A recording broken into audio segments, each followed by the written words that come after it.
In Washington, D.C., a woman goes to the local subway station while following a text message saying she'll find the answers she seeks under crossing 1114.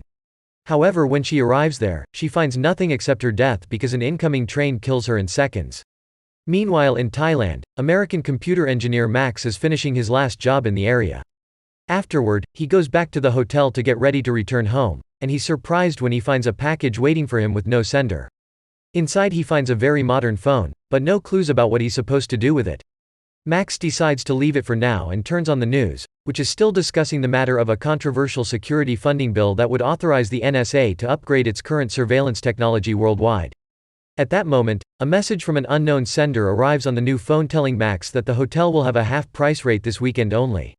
When Max checks with reception, he gets confirmation that the promo is true, so he decides to stay 2 more days.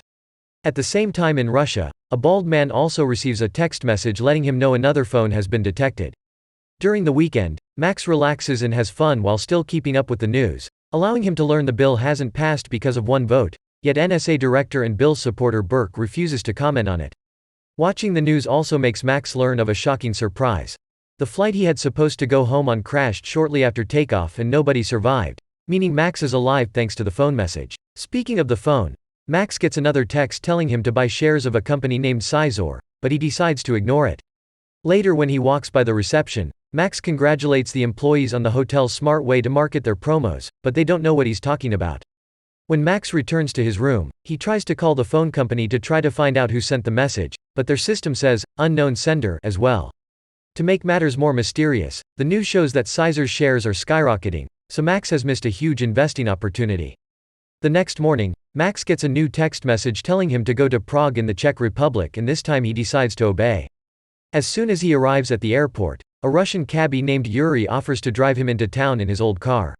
He's very pushy and Max is hesitant, but he ends up accepting because Yuri offers a flat cheap rate.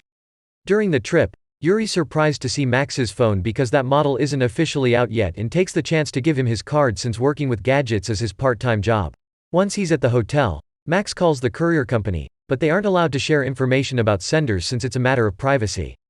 At that moment, he gets another message telling him to go to the casino and play slot machine 13, which will hit jackpot in 4 more spins. The machine is currently taken, but Max is so desperate not to miss another opportunity that he pays the current player €100 to take over it.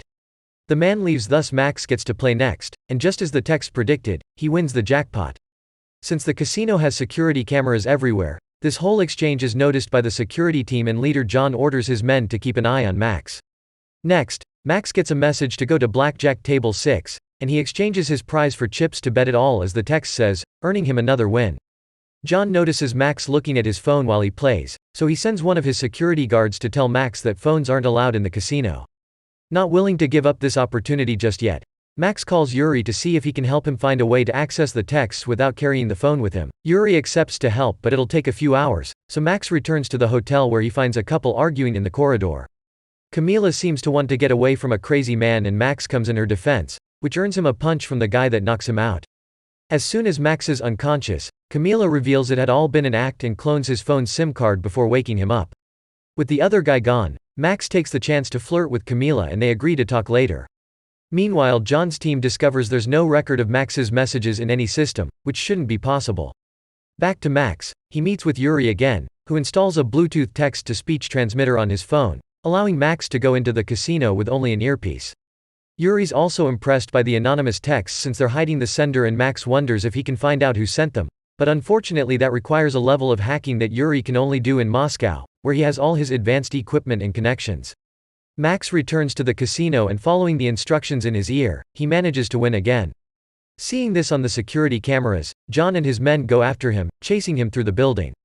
Just when he's about to make it outside, Max is blocked by Special Agent Dave from the FBI, who arrests Max on the spot. John tries to stop him, claiming Max is their guy, but Dave doesn't listen and takes him away while reminding John he isn't an agent anymore. Moments later, Max is taken to an abandoned warehouse, where Dave interrogates him about the phone by threatening him with his gun. Max swears he doesn't know anything and Dave believes him, so he leaves him alone for a while. Afterward, John arrives at the same building, having used his resources to find out where Dave is hiding. Seeing as John won't leave without answers, Dave shares the information he has. They're investigating people receiving financial tips via text messages. All the recipients are American, but otherwise they seem random. The first one was an executive at a major credit bureau. The second was a realtor, and the third one was the woman from the subway station, who turns out to be an IT administrator at the Department of Defense. In fact, one of the messages asked her to shut down the firewalls to the Pentagon servers. The sender is always untrackable, and the receipts can't be interrogated because they all died in suspicious circumstances. They found Max in advance thanks to the FBI working with Burke's advanced spying system, which allowed them to intercept the texts. John and Dave agree to work together, and Max joins as well to avoid being sent to jail. Dave will keep the phone for the night, and Max mustn't leave the hotel for the sake of his own safety. The next day, John goes to see Mueller, the casino owner, who orders John to use as many resources as necessary to find the person behind those texts. Meanwhile, Dave calls Burke, who agrees to go live with his tracking system in 3 hours. At the hotel, Max is bored until he gets a call from Camila, and they get a drink together at the hotel bar while bonding over personal anecdotes. Unfortunately, their little date is interrupted by John and Dave, who have come to pick up Max in order to start a plan. They've isolated the trace and now they need 3 messages for a lock, so Max will have to follow the instructions as usual until it's done. To achieve this, John gifts Max some extra chips to get him started. Max returns to the casino and bets it all, but this time, he loses and receives a message explaining this has been a warning. If he turns off the phone again, he'll be killed. This sounds like a disaster, but the texts are enough for Burke's men to track the location of the sender to Maryland, USA. However, as soon as Burke hears this, he orders everyone to shut all tracking systems down immediately and then calls Dave to abort the mission because the NSA's surveillance program known as Echelon seems to be involved. Dave follows the orders and informs Max and John that the reasons for the termination are classified, but John can guess Echelon is involved. At the NSA headquarters, Burke's going crazy wanting to know who has hacked into Echelon to send these texts, but the system doesn't show any unauthorized access. Sometime later, John informs Mueller that Dave left with the phone and his theory about Echelon, so Mueller orders him to keep an eye on Max. Since he's still alive, this mysterious organization may contact him again. In the evening, Max visits Camila at her home, where they share their dreams for the future and spend the night together. The following morning, while Max is distracted, Camila gets a phone call that reminds her to keep Max busy and inside the apartment. In the meantime, the phone gets a text with an address, so Burke orders Dave to send an agent pretending to be Max. Dave doesn't think they can trick the texter like this and he turns out to be right. When the agent reaches his destination, he's killed in a car crash caused by someone manipulating the stoplights. Back to Max, he's keeping himself busy by researching Echelon, which allows the NSA to intercept every phone call and email citizens send. The update that wasn't approved by Congress would have allowed them to put a camera in every person's home too. Wanting to distract him, Camila gets affectionate and mentions Omaha, Max's hometown, which he never told her about. Heartbroken, Max realizes Camila is working for someone, but before they can discuss things, Camila notices a sniper on a roof across the street and pushes Max to the ground before he's shot. There also are mercenaries coming up the stairs that Camila can see on her security camera, so she hides Max in the bathroom while trying to recover the gun she's hidden under the kitchen table. This allows the sniper to see her and hurt her arm with a shot, causing Camila to decide to abandon the gun and stab the door with a fire poker before hiding. The stabbing is successful and one of the mercenaries dies, but the other still makes it inside and hears Max making noise in the bathroom. To save Max, Camila risks running through the apartment while dodging the sniper's fire and jumps on the mercenary to start a fight. With one quick move, the mercenary manages to overpower Camila, and Max helps her by stabbing the man's leg with a brush. This gives Camila the chance to finally kill the guy, but the sniper escapes when he hears the police siren approaching. Suddenly someone else enters the bathroom. It's John, who has been working with Camila all along. Since the apartment has been compromised, John takes Max away with him while on the street. Dave recovers the phone and finds a new message asking him to get Max or he'll be killed as well. Max leaves with John in his car, who informs him you can't just escape from the NSA so they should lay low. However, Max gets an idea. He wants to go to Moscow and see Yuri, who may have a way to analyze his SIM card. John refuses, thinking they can't trust some random guy. But Max convinces him by pointing out Russia has more advanced systems than the USA and they don't have anywhere else to go anyway. Fortunately, John has the cloned SIM card information Camila acquired, and he can ask Mueller for safe traveling to Russia. As soon as they make it to Moscow, Burke's spying system tells him of their location and he sends Dave after them. John and Max visit Yuri, who swears he knows nothing after John threatens him and promises to get the job done in 3 hours. Afterward, John and Max go for a walk through the city, and Max gets to hear why John left the FBI. He was against Burke's tracking policies and talked too much. 3 hours later, when they return to Yuri's place, they discover nobody accessed Echelon to send the messages. They were sent by Echelon itself. All the texts it sent had information from its power to spy on everything. It knew the flight would crash because it intercepted the fuel analysis. It knew about Caesar's stocks thanks to reading the owner's messages with its stockholders. And everything in the casino it could guess thanks to the fast way it could count cards and keep track of the moves in the slot machines. Their conversation is suddenly interrupted by the arrival of the FBI, so John and Max run through the back door and steal a van from a neighbor in order to escape. This triggers a car chase throughout the city that ends when John and Max take a wrong turn and end up cornered in front of a passing train. Fortunately, John has a weapon, and as soon as Dave leaves his car, John shoots and makes the vehicle explode. Dave gives the phone back to Max and admits they need him because Echelon will only talk to him. Not even Burke can touch him now.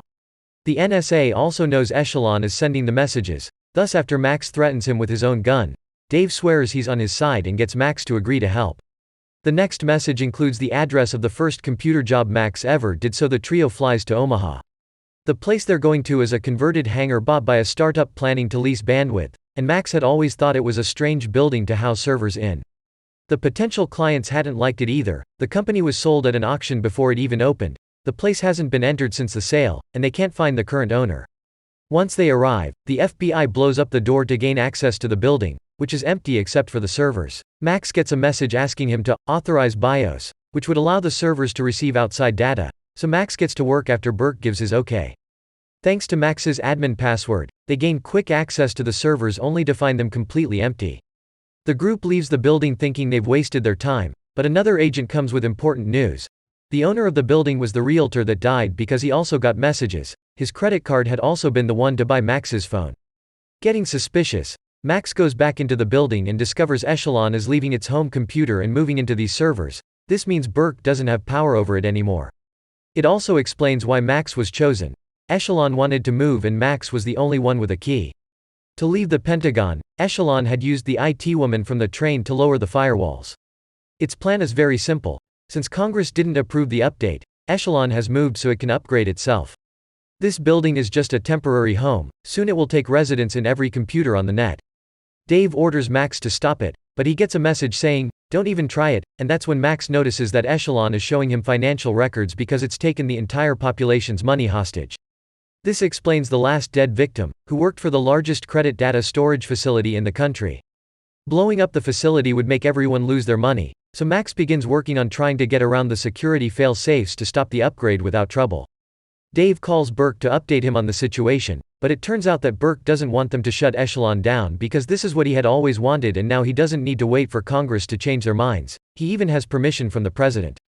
Dave and John refuse to follow these orders, thus Dave gets fired and Burke sends the other agents after them. While Dave and John do their best to defend themselves from the incoming attack with the few weapons they have, Max has an idea when he realizes the computer has a camera and a microphone, so he puts on the earpiece and manages to talk directly to Echelon. Max begins asking questions, and Echelon explains that its basic mandate is to protect the national security of the United States, which it defines as a nation of citizens with freedoms protected by the Constitution.